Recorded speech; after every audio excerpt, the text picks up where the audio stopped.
Hi friends, आपके लिए जो प्रश्न है कुलाम्स लॉ बहुत ही इम्पोर्टेंट है।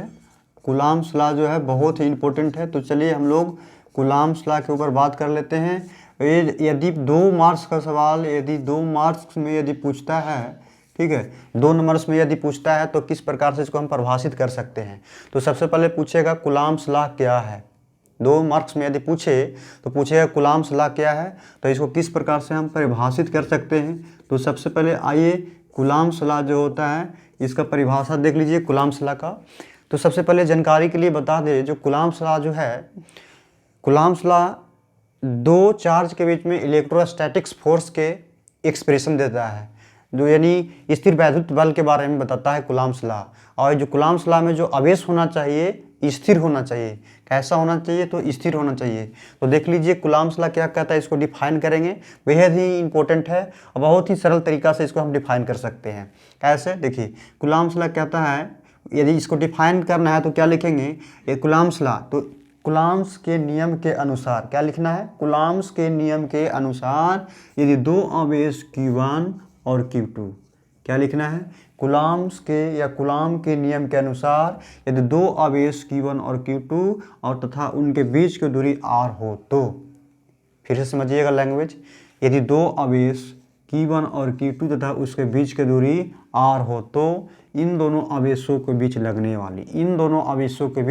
लगने वाली इलेक्ट्रोस्टैटिक फोर्स, लगने वाली स्थिर वैद्युत बल दोनों आवेश के गुणनफल के समानुपाती, गुणनफल माने गुना, गुणनफल के समानुपाती, फर्स्ट स्टेटमेंट है गुणनफल के समानुपाती तथा इन दोनों आवेशों के बीच के दूरी के वर्ग के व्युत्क्रमानुपाती होती है, वर्ग के व्युत्क्रमानुपाती होती है। यही हो गया कुलाम्स का नियम। लैंग्वेज में क्या लिखना है? कुलाम्स लॉ में यदि बोलेगा तो कुलाम्स लॉ लिख करके डैश लिख देना है, डैश कर देना है। उसके बाद लैंग्वेज लिखना है, कुलाम्स के नियम के अनुसार यदि 2 आवेश Q1 और Q2, यदि 2 आवेश Q1 और Q2 तथा इन दोनों आवेशों के बीच की दूरी r हो तो इन दोनों आवेशों के बीच लगने वाला स्थिर वैद्युत बल दोनों आवेश के गुणनफल के समानुपाती तथा उनके बीच के दूरी के वर्ग के व्युत्क्रमानुपाती होती है। खत्म हो गया कुलाम्स लॉ। वो लिख करके लैंग्वेज लिख करके ये फिगर थोड़ा सा बना देना है। फिगर बनाने के बाद में ये दो जो डिफाइन किया हुआ है, जो टर्म दिया हुआ है यहाँ पे, जो कंसेप्ट बोला हुआ है वो लिख देना है। लिखने के बाद इक्वेशन 1 इक्वेशन 2 लिख करके यहाँ पर दोनों इक्वेशन को मिला करके यहाँ पर लिख देना है के Q1 Q2 अपॉन में r स्क्वायर, और यहाँ से F यहाँ समानुपाती हटेगा तो K एक कांस्टेंट है, K जिसको इलेक्ट्रिक कांस्टेंट बोलते हैं, और इसको लिख देना है, इतना लिख देना है।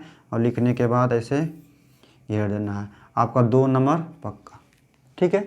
और आगे अभी एडवांस में लिखना चाहते हैं तो यहाँ पर लिख सकते हैं के क्या है, तो इलेक्ट्रिक कांस्टेंट है। के क्या है? इलेक्ट्रिक कांस्टेंट है। और आप लोगों को जानकारी के लिए बता दूं कि के का जो वैल्यू है, के का जो वैल्यू है 1/4 पाई एप्सिलॉन नॉट होता है, और इसका जो वैल्यू होता है 10 के पावर 9 गुने 10 के पावर 9 न्यूटन मीटर स्क्वायर प्रति कूलम स्क्वायर।